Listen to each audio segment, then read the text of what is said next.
पुढील कार्यक्रम प्रसारित करणारे आहेत जॉयस्मेर मिनिस्ट्रीचे मित्र आणि भागीदार. एक सांगू का की one size fits all he मानसिकता खरं तर हे कोणी करू शकतं आणि जर मी हे करू शकते तर तुम्ही करू शकता.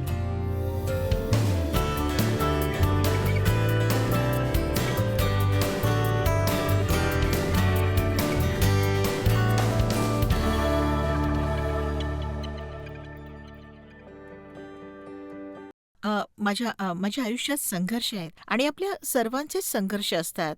पण मला नाही वाटत की मी त्या संघर्षाला इतकं महत्त्व दिलं, कारण माझी दृष्टी परमेश्वरावर होती आणि मी म्हटलं, प्रभू हे कसं करावं मला माहीत नाही. माझ्याकडे उत्तर नाही. आपला स्वाभाविक स्वभाव म्हणजे तर मी सुधारण्याचा प्रयत्न केला. बरेच कष्ट, पैसा खर्च केला, ते सुधारण्याचा प्रयत्न केला. मी म्हणाले, देवा मी काय करावं तुला ठाऊक आहे. तूच हे जोड. आणि मी काय करू? मला तुझी गरज आहे. आणि तेच मी त्याच्यावर विश्वास ठेवला. तो म्हणाला, तू स्वस्थ बस, माझ्यासाठी ठाम उभा राहा, माझी बाजू घे आणि आभारी होऊन राहा, आनंदात राहा आणि मी बाकीची सगळी काळजी घेईन. मी त्याच हिमतीने जगले आणि मला त्यातूनच शक्ती मिळाली. तुम्ही नवीन कपडे खरेदी करायला जाता तेव्हा काय होतं? तुम्ही जर माझ्यासारखे असाल तर तुम्ही सगळे बघाल, भरपूर बघाल, भरपूरच बघाल. तुम्ही काही घालूनही पाहाल. तुम्हाला काही गोष्टी फारच आवडतील, तुम्ही घालून पाहाल आणि वाटेल मला हे बिलकुल नाही आवडलं. आणि मग काही गोष्टी तुम्हाला फारशा आवडत नाहीत, पण कोणीतरी तुम्हाला त्या घालून पाहण्यास भाग पाडतं आणि तुम्हाला वाटतं की खरं तर हे बरं दिसतंय, मला वाटलं नव्हतं चांगलं दिसेल पण चांगलं दिसतंय, चांगलंच दिसतंय की.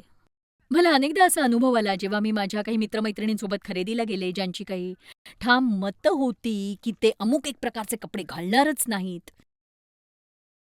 आणि मग मी त्यांचे विचार बदलण्याचा फार प्रयत्न करत होते, कारण असे बरेच कपडे होते जे त्यांच्यावर चांगले दिसले असते आणि तुम्ही जर दुसऱ्यांना काही घालून पाहण्यास भाग पाडाल तर ते म्हणतील की हो खरंच हे इतकं इतकं काही वाईट नाहीये.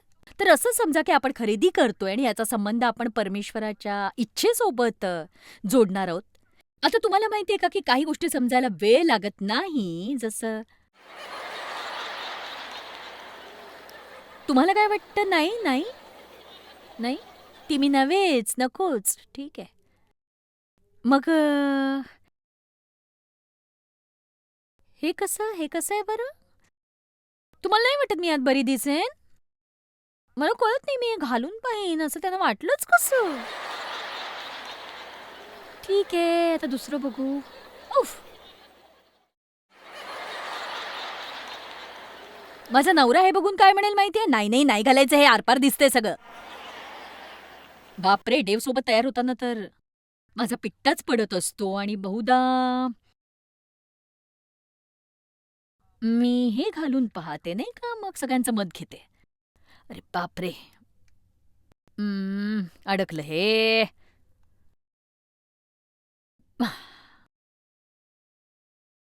बघूया.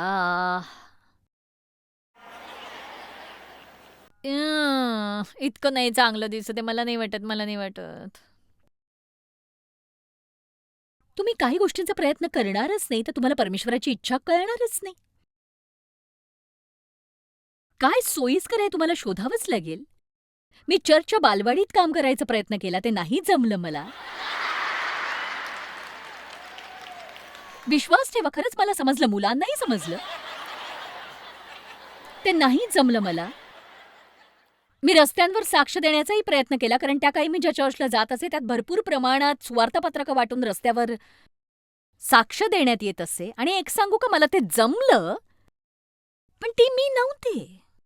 करत करत होते, पण मला त्यातून आनंद मिळत नव्हता. ते करायला मला कष्ट पडत होते. पण एक सांगू का, मी अशी व्यक्ती होते की मी गटाचं आयोजन करू शकत होते, मी लोकांना प्रेरित करू शकत होते, कारण माझ्यात नेतृत्वाची क्षमता होती. आणि मला असं वाटलं, जर आम्ही ती पत्रकं वाटणार आहोत तर मी स्वतः वाटणार नाही, मी बायकांना एकत्रित करून हजारो पत्रकं त्यांच्याद्वारे वाटीन. म्हणून मग मी एक उन्हाळ्यात असा एक गट जमा केला आणि काहींना आठवत असेल, हो ना रोज, मग आम्ही फेंटनला गेलो आणि सापडेल त्या गाडीत सुवार्तेची पत्रकं ठेवली अक्षरशः सगळीकडे. आणि मी आणि या बायकांच्या गटाने त्या उन्हाळ्यात 10,000 सुवार्तेची पत्रकं वाटली. आणि बघा, आणि आणि आता मी खुश होते, कारण मी माझ्या इच्छेनुसार करत होते आणि मला चर्चच्या पदाधिकाऱ्यांकडून बोलावणं आलं आणि त्यांच्या परवानगीशिवाय मी ते केलं, म्हणून मला चांगलाच ओरडा बसला. आणि बघा, कित्येकदा जेव्हा तुम्ही तुमच्या इच्छेनुसार वागता आणि सैतान तुमच्या विरोधात कुणाला तरी उभा करतो, पण जोपर्यंत मी त्यांचा तो कार्यक्रम त्यांच्या परवानगीने दर शनिवारी राबवत होते, जरी मला ते आवडत नसलं तरी, मला जमत नसलं तरी, मला कौतुकाची थाप मिळत होती तेव्हा. पण जेव्हा मी बाहेर पडले, माझ्या मतानुसार केलं, फलद्रूप झाले, मी दर शनिवारी 10,000 पत्रकं वाटत नव्हते, पण जेव्हा मी परमेश्वराच्या इच्छेनुसार करू लागले, मी अडचणीत फसले. जेव्हा मी परमेश्वराच्या इच्छेनुसार करू लागले, मी अडचणीत फसले. कुणाला कळतंय? कोणी माझं ऐकतंय का इथे? तर तुम्ही प्रयत्न चालू ठेवायलाच हवेत. एक सांगू, टीव्हीवर येण्याआधीही मी टीव्हीवर येण्याचा प्रयत्न केलाच होता. उफ, काय वाटतं तुम्हाला? नाही नाही नाही नाही, मला नाही वाटत. आता हा कसा दिसेल बरं? आता विश्वास ठेवा अगर नको, मी लाल सूट घालून त्याच्यावर अनेक गोष्टी लटकवायचे आणि मला वाटायचं ते छान दिसतं. मी माझा हात उचलायचे आणि कपाळावर हे असे सगळे केस असायचे. आणि बघा, सांगण्याचा मुद्दा असा की काही गोष्टी या काही काळासाठी या ठीक असतात. आता हे लक्षात घ्या की तुम्ही तुमच्या जीवनात अशा काही गोष्टी करत असाल ज्या या काळासाठी प्रभूची इच्छा असतील. त्या गोष्टी त्या काळातच बऱ्या वाटतात, पण 10-20 वर्षांनंतर त्या बऱ्या वाटणार नाहीत. आणि काही गोष्टी तुम्हाला वयाच्या 20व्या वर्षी चांगल्या दिसतात. मी कुठे जाते तुम्हाला कळतंय ना? त्या 50शीला पोहोचल्यानंतर तुम्हाला होणार नाहीत. आमेन. प्रयत्न करायला घाबरू नका.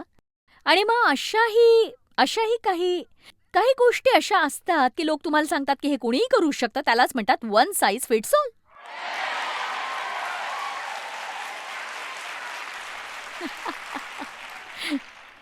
आता खरं सांगायचं तर मी हे घालू शकेन, पण मी तसं केलं ना तर माझे माझे केस विस्कटतील आणि तुम्ही मला ओळखता, मला नाही आवडत हे अजिबात. पण मग मग असे काही लोक असतात म्हणजे देवाच्या इच्छेचे, की जे वन साइज फिट्स ऑल समजुतीचे असतात. आणि पण बघा, हे कुणी करू शकतं आणि जर मी करते तर तुम्हीही करायला हवं. मला नाही वाटत मला हे होईल. जिंजरला झालं, ती माझ्यापेक्षा जरा बरी आहे, मी तुम्हाला सांगते. बघा, दुसरं कुणी एखादी गोष्ट करताय म्हणजे तुम्ही ती करायलाच हवी असं नाही.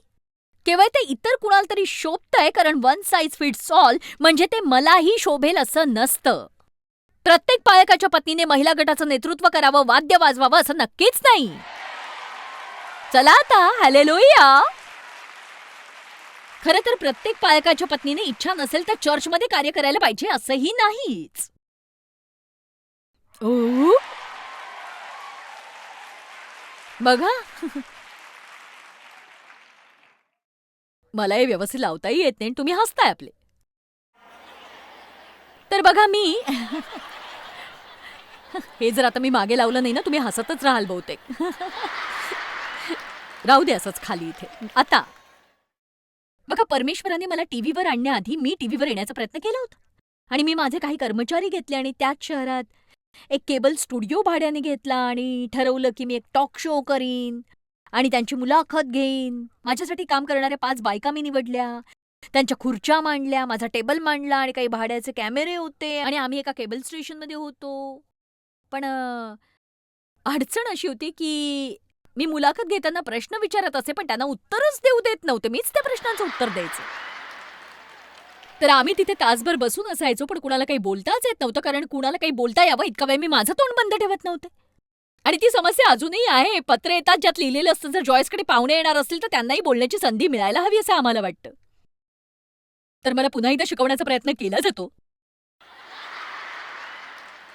एक सांगू, मी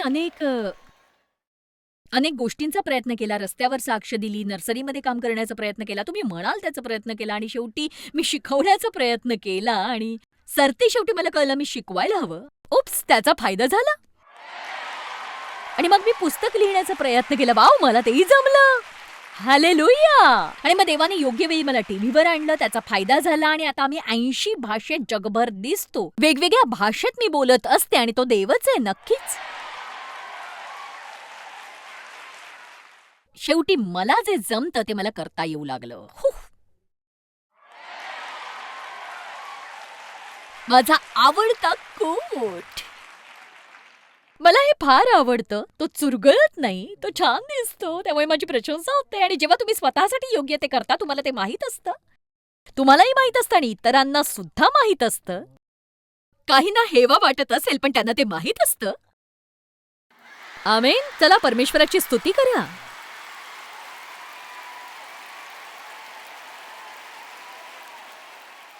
असो, मला तो व्यवस्थित टांगताही येत नाही. चांगली गोष्ट म्हणजे तो चुरगळत नाही. आता परमेश्वराची इच्छा जर तुम्हाला ओळखायची असेल तर तुम्ही काही प्रयत्न करायला हवेत. तुम्ही तुमच्या त्या छोट्याशा कंटाळवाण्या नावेत बसून राहू शकता किंवा उठून पाण्यावर चालण्याचा प्रयत्न करा. प्रयत्न करणारेच चुका करतात आणि प्रयत्न करणाऱ्या लोकांचाच न्याय आणि निंदा होते आणि प्रयत्न करणारे लोकच गोष्टी करतात आणि तुम्ही प्रयत्नच केला नाही तर तुम्ही काय करू शकताय तुम्हाला कळणारच नाही. पाऊल उचलून तुम्ही शोध घ्यायला हवा. पेत्राने पाण्यावर चालण्याचा प्रयत्न केला आणि ओळखा त्याला ते जमलं. न बोलवता एस्तेरने राजाकडे जाण्याचा प्रयत्न केला आणि ओळखा बघू, त्याने तिचा स्वीकार केला. पण त्याच्या समोर जाण्याआधी तिची प्रवृत्ती काय होता माहिती? माझा नाश झाला तर. एक सांगू का, आपण थोडी धीट प्रवृत्ती ठेवायला हवी. आपण म्हणायला हवं, मी सुरक्षित राहून कंटाळवाणं आयुष्य जगणार नाही. मी एक संधी साधण्याचा प्रयत्न करीन, मी धोका पत्करीन आणि परमेश्वर माझ्याद्वारे काय करेल हे शोधण्याचा प्रयत्न करीन. परमेश्वर माझ्यासाठी काय करेल हे मी पाहीन. आता प्रेषितांच्या कृत्याच्या 16व्या अध्यायात मला ही वचनं फार आवडतात. आपण ते पाहणार नाही, पण त्यात असं म्हटलंय की पौल व सील संदेश देत शहरोशहर फिरत असे. यात 5 वचनं खरोखर छान आहेत आणि त्यात म्हटलंय की शहरोशहर जाण्याचा प्रयत्न करत, पण येशू त्यांना परवानगी देत नसे. मग त्यांनी अमुक शहरात जाण्याचा प्रयत्न केला, मग त्यांनी तमुक शहरात जाण्याचा प्रयत्न केला आणि पवित्र आत्मा त्यांना परवानगी देत नव्हता. मग ते अमुक शहरात गेले, तमुक शहरात गेले. यातली एक गोष्ट जी मला आवडते ती ही, त्यांना ठाऊक होतं की त्यांना संदेश देण्याचं पाचारण आहे, म्हणून ते बाहेर पडून काय फायद्याचं ठरू पाहताय हे पाहत होते. आणि तुम्हाला एक सांगू, पौल एक महान प्रेषित होता, पण तो देवाचं व्यवस्थित ऐकत नसे. आणि कधी कधी देवाचं ऐकण्याचा एकच मार्ग म्हणजे बाहेर पडून देवाचा हात कशात आहे आणि कशात नाही हे पाहणं. तुम्ही ऐकताय ना? बघा, कधी कधी देवाचं ऐकण्याचा एकमेव मार्ग म्हणजे, काही लोक म्हणतात की पण मला देवाकडून ऐकायचंय, पण तुम्ही उगाच असं करून देवाकडून ऐकायला शिकणार नाही. बोल देवा. हा देव आहे, हा देव नाहीये, हा देव आहे, हा नाही. आणि बहुधा तुम्ही असे चालायला लागले, त्याचा काही उपयोग नाही. कधी कधी काही गोष्टी तुमच्यासाठी फार मोठ्या असतात. सध्याच्या घडीला काही गोष्टी फारच अति असू शकतात आणि तुम्ही त्यासाठी तयार नसाल. तुमच्यात आत्मविश्वास नसेल, तुम्हाला भीती वाटते, तुम्ही ते उत्तम पद्धतीने करत असाल असं तुम्हाला वाटत नसेल. त्यावर भर देत राहू नका आणि तुमच्या सोयीचं शोधा. आणि मी सांगते की जसजसं वय वाढतं तुम्हाला अधिक आरामदायक अशा गोष्टी हव्या असतात. नक्कीच हव्या असतात तुम्हाला अशा. आमेन. मी तुम्हाला सांगते, ते कितीही आरामदायक आणि छान असलं तरीही मी ते घालायचेच. तुम्ही ऐकताय ना माझं? बघा काय होतं की कित्येक जणींना वाटतं की प्लॅटफॉर्म्स घालण्याने छान दिसतं आणि त्यात अशा करतीलही, पण ते त्यांच्यासाठी योग्य नसू शकेल. त्यांनी त्या अस्वस्थ होतील, सतत तणावात राहतील आणि त्यात त्यांना फारसं जमणारही नाही. केवळ काहीतरी छान दिसतं म्हणजे ते तुमच्यासाठी योग्य असं होत नाही. केवळ चांगलं दिसतं म्हणून मी आता काही घालत नाही, तर ते आरामदायक असायला हवं. ते कमरेभोवती जास्त घट्ट असायला नको. त्याने मला खाज येता कामा नये, ते मला टोचता कामा नये, मला इथे वरती त्रास होता कामा नये. वर्षानुवर्ष 4 इंची हील्स घालून मी माझ्या पायाचे खूप वाईट पद्धतीने हाल केलेत आणि आता बघा मी चक्क आजीचे बूट आणले आणि कुणाला काय वाटते याची मला पर्वा नाहीये. नक्कीच नाही, खरंच नाहीये मला पर्वा. आमेन. बघा, आज मी माझ्या वेस्ट बँडसाठी इलॅस्टिक आणलं आणि बरं वाटतंय मला खूप. मस्तपैकी लाँग टॉप घातलाय म्हणजे त्याच्या आत काय ते कुणाला कळायलाच नको.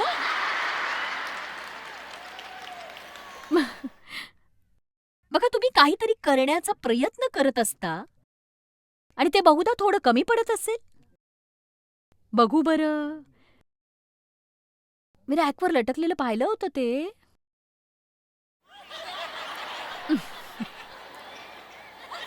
म्हणजे तुमच्यापैकी काही जण स्वतःसाठी फार कमी, कमी गोष्टी करतात आणि तुम्ही करताय त्यापेक्षा अधिक कौशल्य तुमच्यात असतं. चला आता, मी म्हटलं तुम्ही करत आहात त्यापेक्षा अधिक कौशल्य तुमच्यात असतं आणि तुम्ही बाहेर पडून परमेश्वराच्या इच्छेनुसार अधिक महान गोष्टी करायला हव्यात. अशा गोष्टी करू नका, अधिक मोठ्या गोष्टी घालू नका, अधिक छोट्या गोष्टी घालू नका, आरामदायक नसलेल्या गोष्टी घालू नका. तुमच्यासाठी योग्य असलेलंच शोधण्याचा प्रयत्न करा आणि परमेश्वरासोबत ते घ्या. चला देवाची स्तुती करा. माझ्याकडे आणखी एक गोष्ट होती जी मी खात्रीपूर्वक सांगू शकते ती माझ्यावर चांगली दिसली नसती. तुम्हाला काय वाटतं सांगा मला? म्हणूनच बाहेर पडून शोधा आणि बघा परमेश्वराकडे तुमच्यासाठी काय आहे हे शोधण्याची सुरुवात किती जण हिमतीने करणार आहेत आज?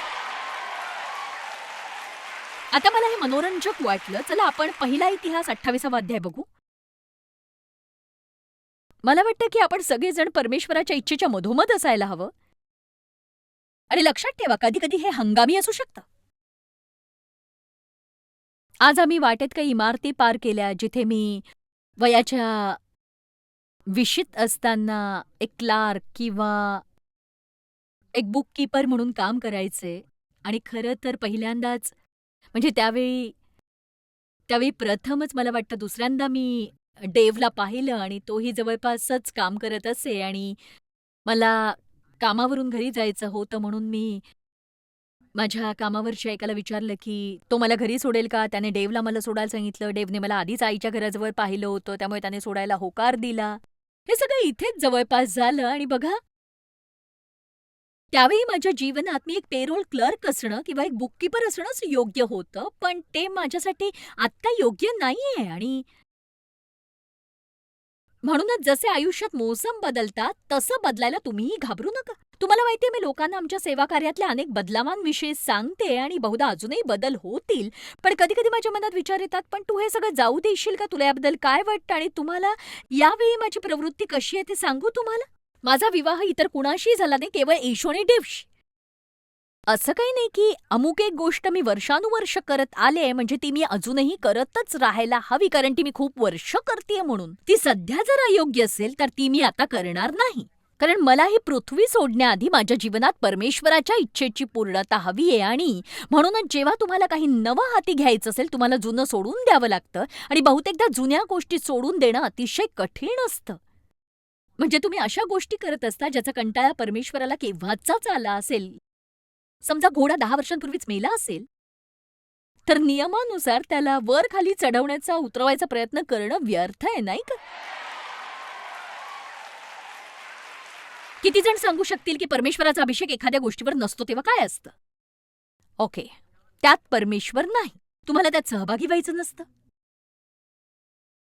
एक सांगू दावीद परमेश्वरासाठी मंदिर बांधू इच्छित होता आणि त्याला परमेश्वराकरता विश्राम भवन बांधायचं होतं.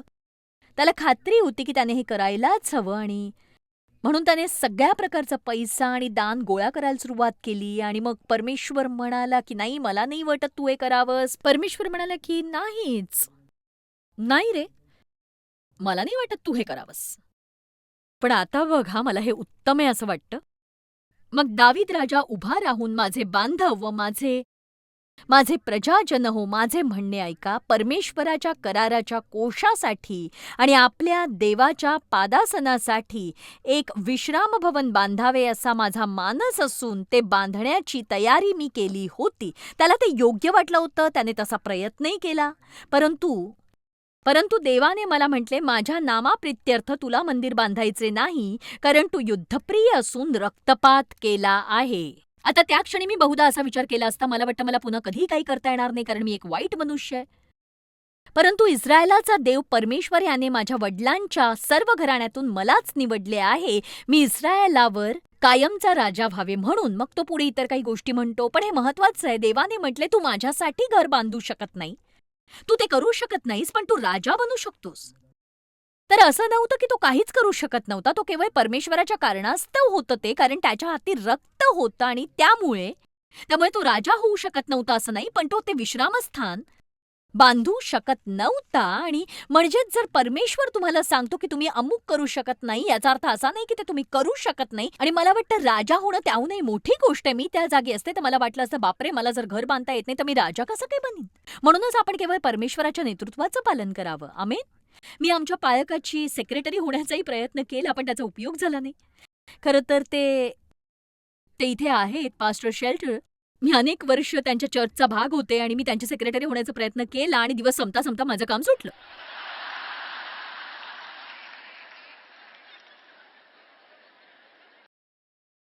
पण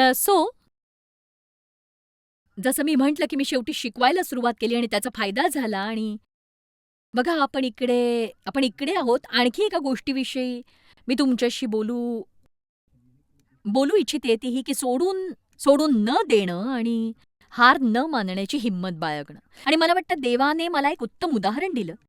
एक सांगू, आपण जेव्हा एखादं कोडं विकत घेतो, तुमच्यापैकी किती जणांनी कोडं सोडवलंय? साधारण सगळ्यांनीच. तुमच्यापैकी किती जणांनी केवळ या कारणास्तव हार मानली की तुम्हाला तो एक तुकडा सापडतच नव्हता जो तुम्ही लावायला विसरला होतात? आठवतंय का? असो. तर तुम्ही ते कोडं यासाठी विकत घेता की त्यावर एक सुंदर चित्र असतं आणि ते जोडण्यासाठी काय करावं लागेल याची कल्पना तुम्हाला नसते. आणि चला आता, जेव्हा मी माझी पहिली शिकवण ऐकली, त्या काही कॅसेट्स होत्या आणि मला मनापासून वाटलं की तू तू जगभर फिरून सुवार्थ्याची शिकवण दे. जगभराच्या जीवनात परिवर्तन आण. आणि मला वाटलं की हेच ते सुंदर चित्र, वा. आणि मग मग जेव्हा जेव्हा तुम्ही ते घरी घेऊन येता,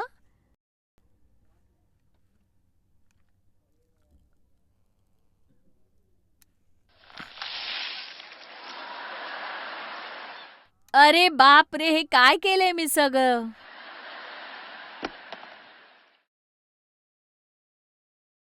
तुमच्या त्या स्वप्नाचे इतके तुकडे असतात प्रियांनो. काय ऐकतंय का कुणी माझं? बघा,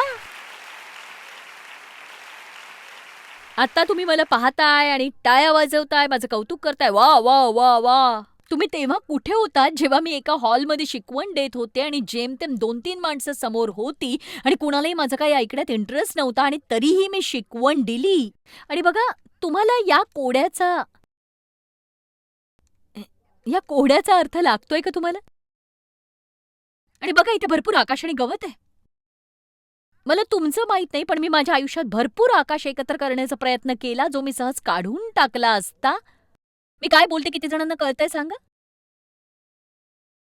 याचा अर्थ तुम्ही तीच गोष्ट वारंवार वारंवार वारंवार वारंवार वारंवार करत राहता आणि तुम्ही हार मानू इच्छित नाही, कारण तुमच्याकडे तेच असतं. तुम्हाला वाटतं आता हे आणखी एकदा करावं लागलं तरी माझे केस मी मुळापासून उपटून काढीन आता. कुणाला कळतंय का हे? लिसा, समजलं ना तुला? हे कळलं ना हे सगळं? तुला कुठेतरी माझं हे कोडं वापरावं लागेल. तू हे घेणारच नाही ना? तिकडे कुणाला तरी हवं असेल हे बहुतेक कोडं, हो ना? असेल ना? तू निकला सांगितलं होतंस ना माझ्यासाठी कोडं आण. मी तुम्हाला सांगते, मी काही स्वतःसाठी ठेवू शकत नाही, हे योग्य नाही. आपण सर्वप्रथम 4 कोपऱ्यांपासून लावायला सुरुवात करतो. ते सोपं असतं. आपण बाह्य रेषा एकत्र करतो.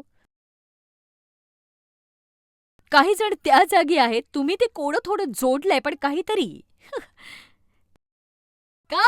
कमी आहे आणि तुम्हाला निश्चितच वाटतं की तो उत्पादक तो तुकडा ठेवायला विसरलाय. तो नक्कीच तो तुकडा टाकायला विसरलाय. नाहीतर हे कोडं पूर्णच होऊ शकत नाही त्याच्याशिवाय. चला, बहुधा परमेश्वरच तो तुकडा टाकायला विसरला असेल.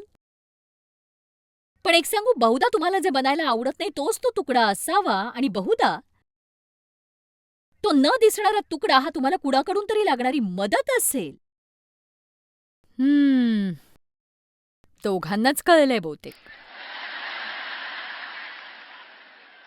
बहुधा हे कोडं मला स्वतःलाच जोडायचं असेल, म्हणजे ते झाल्यावर मला म्हणता येईल की हे बघा मी काय केलं, वा मला जमलं. पण परमेश्वर बहुधा म्हणत असेल, तू माझ्याशिवाय हे करूच शकणार नाहीस.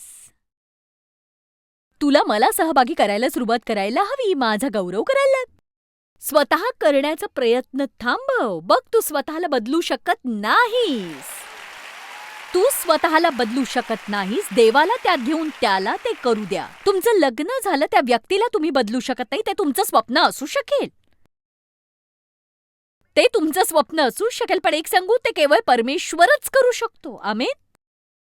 चला आता. आपलं स्वप्न, दृष्टी, आशा, योजना, प्रार्थना असतातच. बहुधा तुमची स्वप्न जगभर सेवाकार्य नसेलही, बहुधा असेलही, बहुधा ते केवळ घराची स्वच्छता, कर्जमुक्ती असेल, माहित नाही. कुणास ठाऊक तुमची इच्छा असेल की तुमच्या पतीने दाढी करावी किंवा वजन कमी करावं, मला नाही माहित तुमच्यासाठी काय आहे, पण स्वप्नांची पूर्ती ही बऱ्याच कष्टाने आणि वेदनापूर्ण मेहनतीने होते. तुम्ही प्रार्थना करता, वाट पाहता, प्रार्थना करता, वाट पाहता, प्रार्थना करता, वाट पाहता. आपण परमेश्वराचं वचन विश्वासाने आणि संयमाने ग्रहण करतो आणि आपल्या आयुष्याच्या कोड्यात असे भरपूर तुकडे असतात. पण सगळं काही चांगल्यासाठी घडतं. तुमच्या आयुष्यात सध्या जे काही चाललंय त्यासाठी देवावर जर तुम्ही विश्वास ठेवला, तर काही असो त्यातून चांगलंच होईल. त्यातून चांगलंच घडेल. पण ते तोवर होणार नाही जोवर सगळं एकत्र येणार नाही, ज्याची कल्पना तुम्हालाही नसेल कदाचित. जॉय स्मायर मिनिस्ट्रीज करता तुम्ही खूप मौल्यवान आहात. आम्हाला तुमचं कौतुक आहे आणि जगभरामध्ये हे सेवा कार्य शक्य करण्याकरता आम्ही आमच्या मित्रांचे आणि पार्टनर्सचे आभारी आहोत. आम्ही एकत्रितपणे भुकेल्यांना खाऊ घालतो, गरिबांना वस्त्र देतो आणि राष्ट्रांना सुवार्ता सांगतो. तुमच्या प्रार्थनेच्या विनंतीकरता आमच्याविषयी आणखी माहिती मिळवा. जॉयसच्या कॉन्फरन्सच्या तारखा पहा आणि ख्रिस्ताची प्रीती जगभरामध्ये पसरवण्याकरता आमचे सहभागी व्हा.